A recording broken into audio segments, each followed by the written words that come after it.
Welcome to Cheaper Than Therapy, a podcast that journeys into conversations with the intention of demystifying, destigmatizing, and desensitizing what really gets talked about behind the closed doors of the therapy room. I'm Vanessa Bennett. And I'm Danae Selkin. And we're seekers, soul sisters, and holders of sacred space. So join us as we dive into the ways that therapy can be connecting not only to yourself, but also to those around you.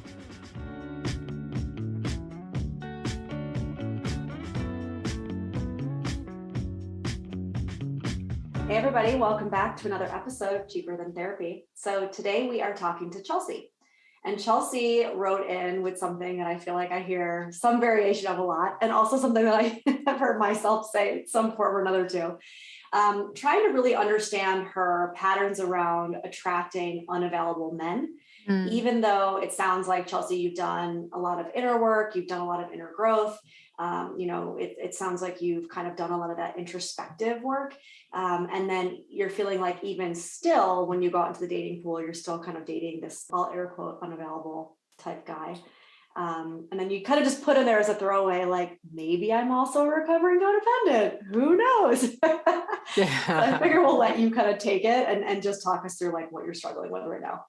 Awesome. Yeah. So I've done a lot of inner work, and I'm trying to like be really cognizant of my habits and just like what I'm thinking about and why I'm thinking about what I'm thinking about, et cetera. And I truly think that one of the things that I'm supposed to do in life is help men in some capacity.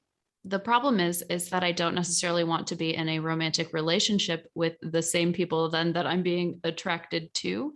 I'm starting to kind of go through some coaching things, et cetera, and figuring out what I want to do with that phase of my life. But during that time, as I'm getting really passionate about that, I'm also wanting to date. And the people that I'm attracting from like a dating aspect are like falling into that same category of unavailableness. And it could be things like addictions or honestly, even people that are working on themselves a lot, because I'm trying to be more cognizant about that. But people that are working on themselves a lot are maybe just not at that point in their lives where they actually want to date.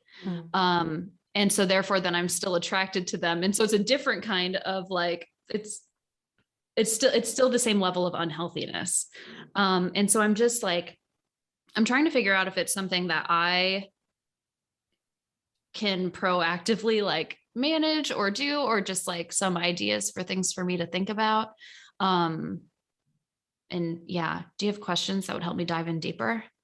I mean, the first thing I thought was like, give me a little bit more description about what unavailable means to you. I mean, you did say something about, you said addictions, potentially. You said when somebody is or has done some of their own inner work, it feels like maybe they just don't actually want to be in a relationship. But I'm curious to know from your perspective what unavailable means. Yeah, I think, and maybe that's something for me to figure out more. Like, I think for me, it would be someone that's like open to a longer term relationship other than just like casual dating.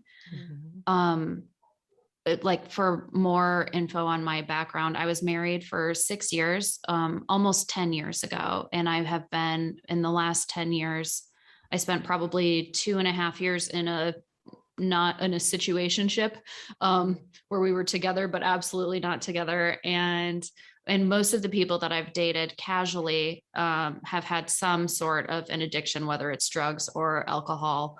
And as I've come to realize that, that's absolutely like a piece of like the codependency thing that I see. Like I think I become a little bit of like the natural like motherer, which in essence does fill a need for me. I'm absolutely a giver, but as I've grown more, I realized that like, I don't want to be that person for someone else. And so I've recognized like that pattern, but I am not sure how to change it. Yeah. So a couple of things that sort of perked my ears forward as you were speaking, Chelsea, right? And here's something that I'm tuning into a little bit that we as women especially have a little bit of a tendency to do that I've sort of come into an awareness recently.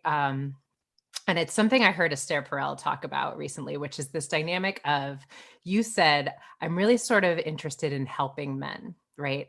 Helping men often through the lens of their quote brokenness or their needing to be healed or fixed. And I sort of become this maternal energy of fixer, of helper, of save you. And, what the dynamic is a little bit is, in exchange for me healing you, fixing you, caring for you, you desire me. That's what I want from you, right?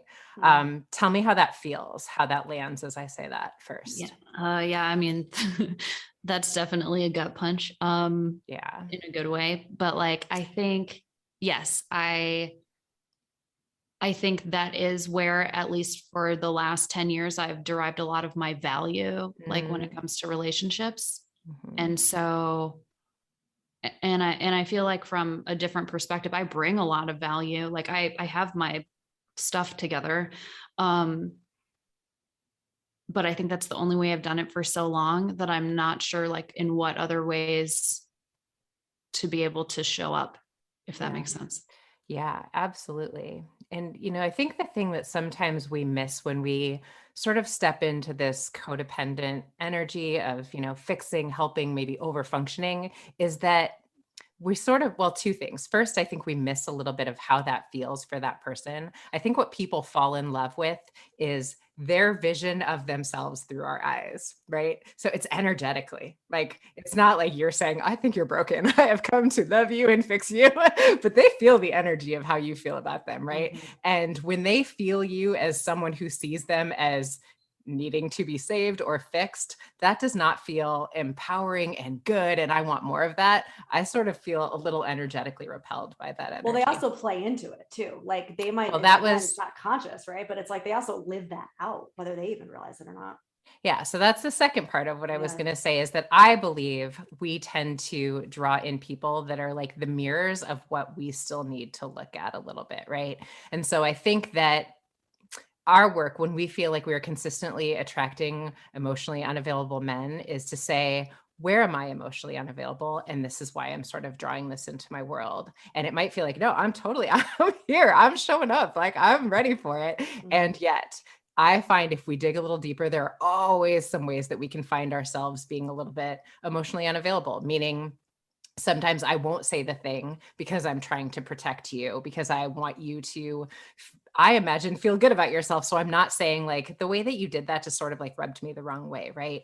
The ways that there are things about you that I don't know, like even the fact that I'm attracted to someone where these little like pings of whatever, and that's what I'm drawn to, but the person who might have qualities that are a little bit that repels me because they're so available to me, right? So it's just a little bit like, how can I see some of this is in me, otherwise it wouldn't be showing up in these men.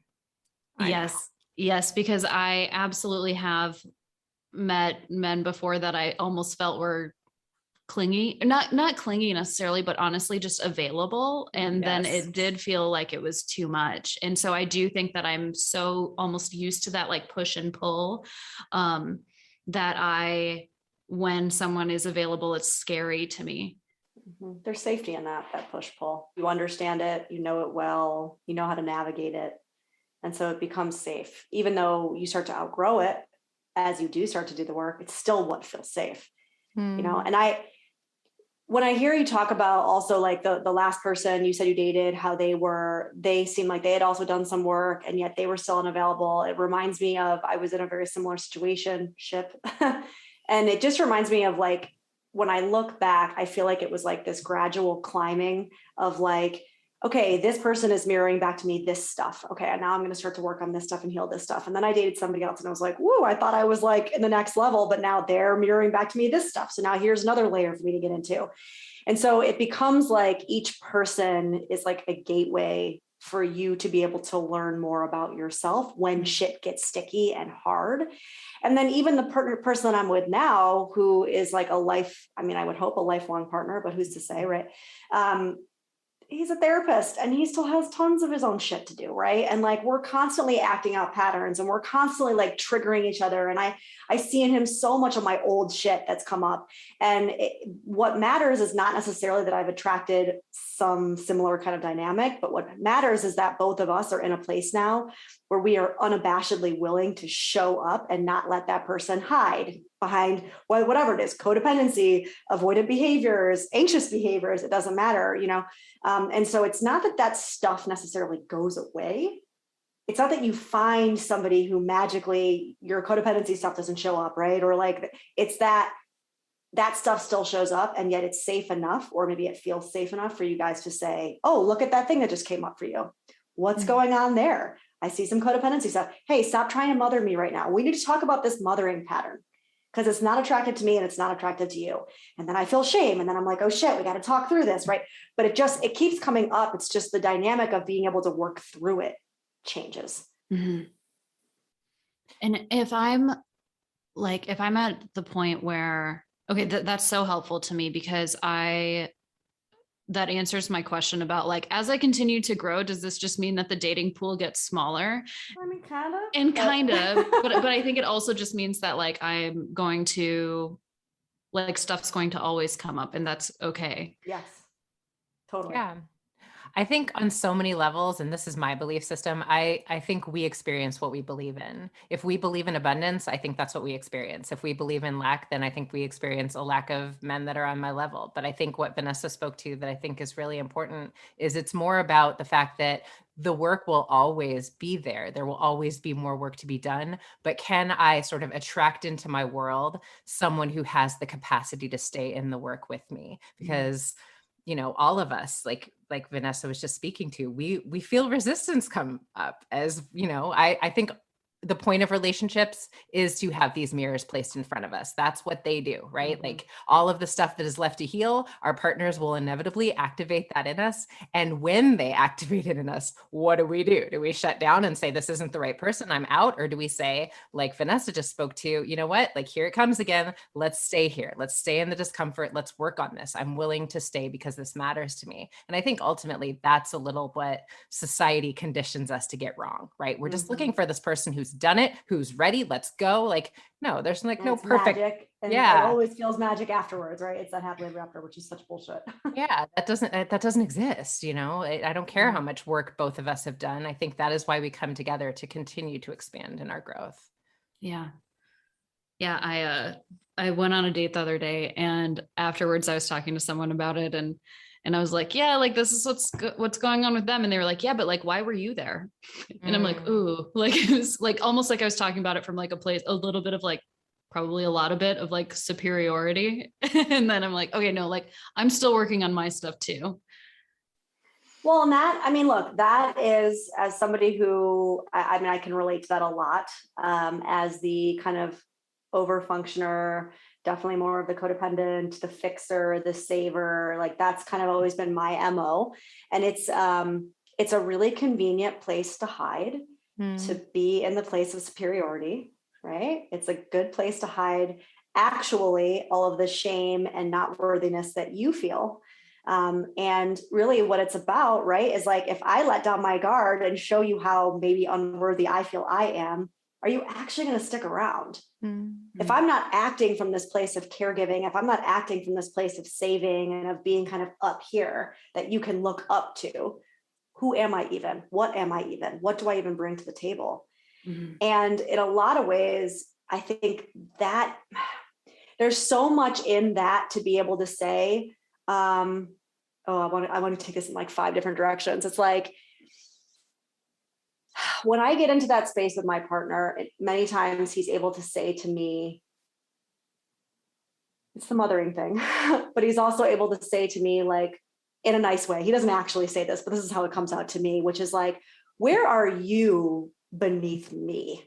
That's how I take it. It's like, I walk around like I'm in this superiority, kind of a superior place, but it's like, where am I actually beneath him? And where am I walking around pretending like I'm above all the time? Now that sounds harsh. And like I said, he doesn't actually use those words, but it's more of like a gut check for me to be like, Vanessa, why are you hiding? Where are you hiding? What can you learn about the stuff that you feel actually like you're inferior in. Mhm. I feel like that was kind of complicated because I feel like I've got like 10 different directions I want to take this in, Chelsea, but I get it though, because like if I'm really honest with myself, I think that like I still have this script in like the back of my head that's like, are you enough? Are you proving that you're enough? Is that like, and so if I am with someone who I feel like I'm a little better than, then I automatically feel like I'm more enough. Mhm.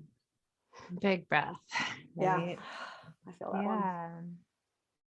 Yeah. Okay, so how about when I am talking to people who are on this journey themselves and like going through this process, and I do feel like I'm practicing some of these behaviors of like bringing up some of the stuff that normally I would not like bring to the surface, and feeling vulnerable with, and they're not wanting to like progress further in a relationship. But so it's become that situationship to where I know that it's not necessarily healthy either. Like, how do I start to think about those boundaries? Do I just eventually cut it off? Like, even though it's someone that I do feel like I'm practicing this with?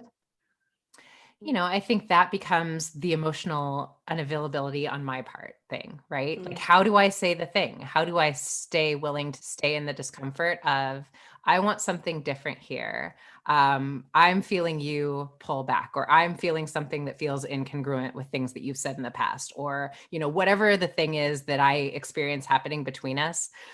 Can I take a deep breath and speak to that? Right. And a lot of times we don't. And that is where I'm showing up in an unavailable way, right? Emotionally unavailable way. And so that's what I can take ownership of. And that does become where I have to do some of my own self-worth work, right? That I can say what I need and want for myself and know that I've got me. I'm going to stay with me. I am worthy of everything that I am speaking to and wanting for myself. And whatever that person's reaction is information that I need to have. Right. And a lot of times we won't, because we don't want it to like go away, because I want you to stay here with me a little longer. But some part of us knows that if we say the thing, I may not get the answer I want, but I got to do it anyway, because that's where I sort of solidify my own self-worth to myself. Or not just say the thing, not say the things that they stay a little longer. It might be the opposite. I'm not going to say the thing, but I'm going to be the one to cut it off, which is still a form of hiding, right? It's like, I can sense that you're not going to do this for me. I can sense that you're not going to be able to meet me in this place. So rather than even waste my time or bother saying a thing, I'm just going to bail. It's the same thing, just the different side of the coin.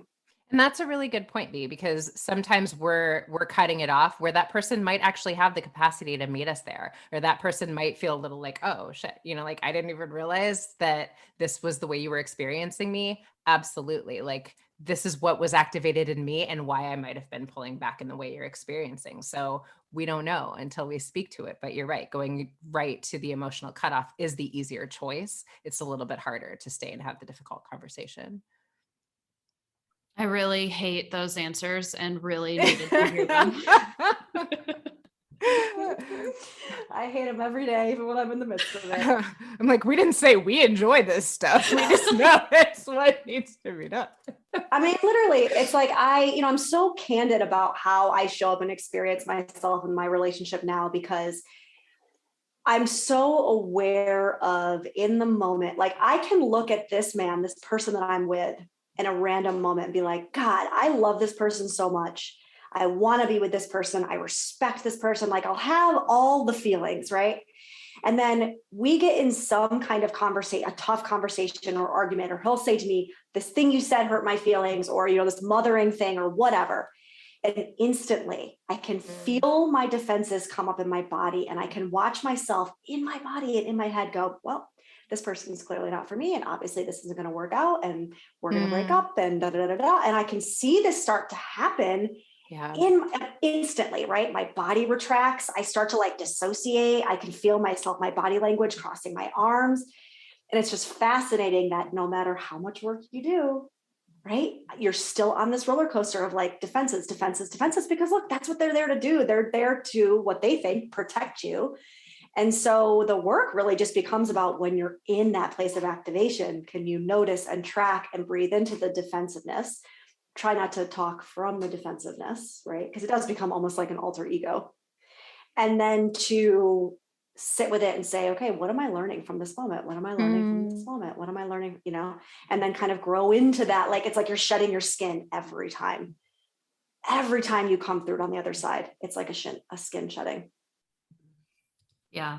Yeah. And I think it feels really important to speak to the reason those defenses kick in and what's happening within us in terms of our inner child feeling deeply shamed. Like, even as you sort of go through the motions of describing it, V, like I can see little V in you, like armoring up and like, don't Yep. tell me I'm not good enough. Like, Yep. because some part of her is hearing that, right? Is hearing whatever John is saying through the lens of, and this means like you're not good enough in some way, right? And so how do I hold her in that space with so much compassion, right? Because it's a scared child in us that is reacting. That's why. It's not because we're like mean, awful, defensive people. It's because it's like the hurt part of us that in some way, like you said, Chelsea, feels like that energy of not enough, that we're defending against the feeling. The ego wants to defend to the death against that feeling, Yeah. I think like because my last long-term relationship that I was in, we split up right before coronavirus. And then that ended up being perfect because then I was really forced to take a lot of time on my own. And I had this like sense of peace that I haven't had in so long because I didn't realize the amount of like emotional energy that I was giving to someone else, like in that way. And now when I start dating again, it's like, unless someone's really bringing me a lot of value, I kind of feel like I'm wasting my time. But in this conversation, what I'm realizing is that I also am only looking at that from like a completely positive aspect too. Like, I think I'm equally as terrified of when it brings up something where it's like rubbing me the wrong way and it's an opportunity for me to grow. I also go like, yeah, I don't know if that's the case. So I think that's why I'm like going back to where I was before. Okay. So I want to offer you a reframe that I've been working with a lot lately, and I kind of am obsessed with, right? Because that mentality to me sort of approaches dating, this dating pool, the men out here with a little bit of like the lens of lack, right? Like, if someone's not worth my time, then I'm not even getting in here with them, right? Totally get it. And one of my favorite expressions is from Dr. Wayne Dyer, which is the mantra of the lower self is I need more. The mantra of the higher self is how do I serve? And I've become a little obsessed with using this in the context of love, right? Like, how do we use love as a way to show up in service, spread a little bit more love around to all the people I come in contact with, and use other people as an opportunity for me to come more into alignment with who I want to be, right? Meaning, if I have nothing but like love and energy to like spread around to all of these men that I'm coming in contact with, I believe that that is what I attract, right? If I have abundance within me that I'm just like ready and open to sharing, then I believe that that is what I start to attract into my world. There's just like an abundance of people who want to meet me there. But if I just see like all of the reasons that all of these people are falling short, then that is what is going to be mirrored back to me. Does that make sense? The only thing I will say that can be a little tricky about that is if you are the caregiving codependent type, when she's saying, because I see your face, I can see the wheels turning. When she says, spread the love around, be love, she doesn't mean caregiving.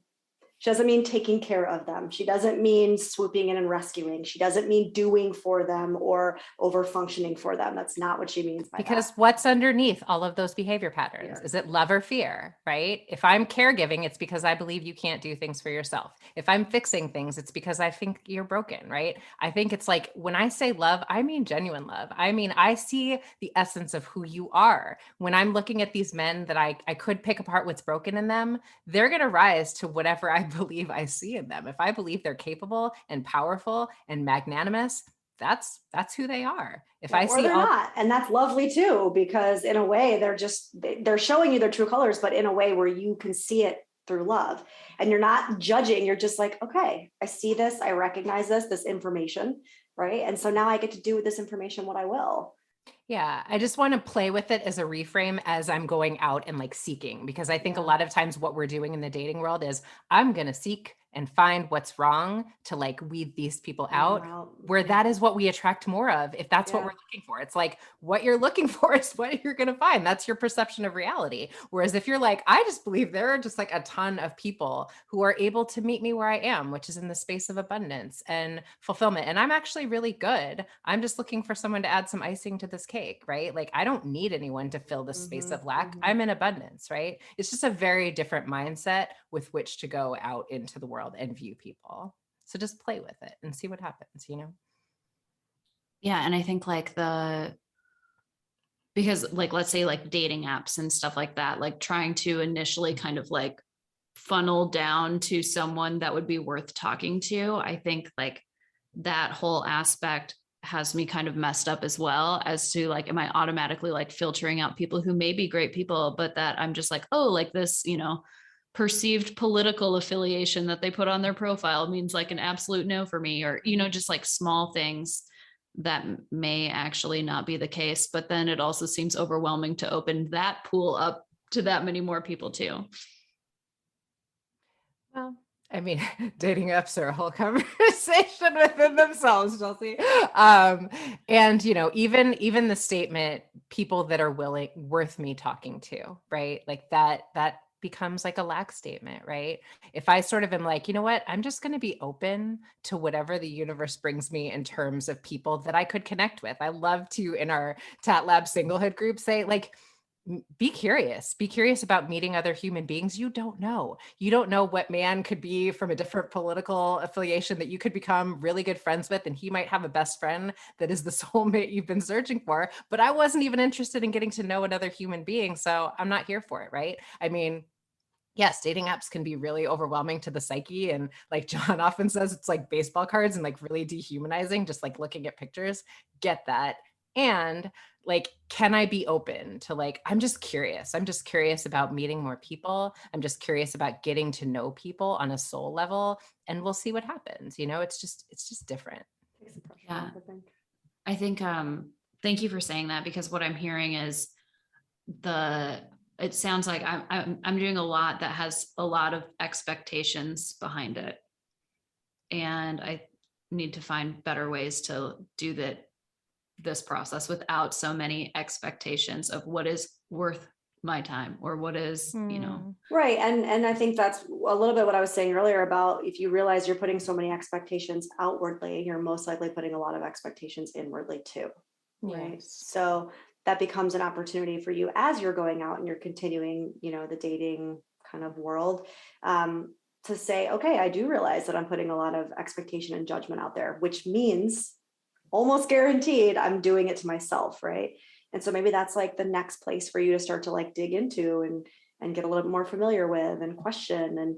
And you don't need necessarily a partner to start to look at that stuff.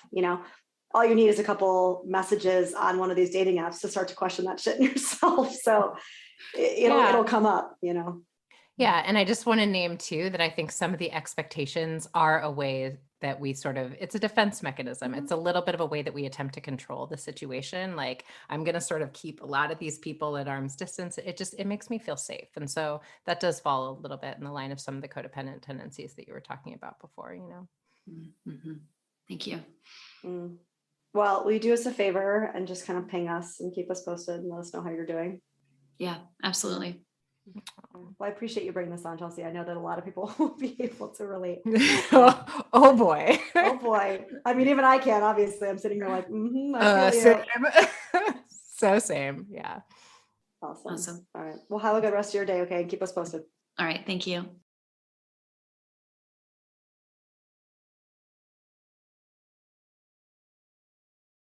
I feel like she just brought in something that I know I personally have struggled with. And I just feel like a lot of people in this like new world of, I don't know, introspection, like there's just whole new wave, this whole new generation of people who are like finally kind of, taking the bull by the horns and doing their inner work and starting to understand themselves more. And it when you're dating, it can be an extra layer of trickiness.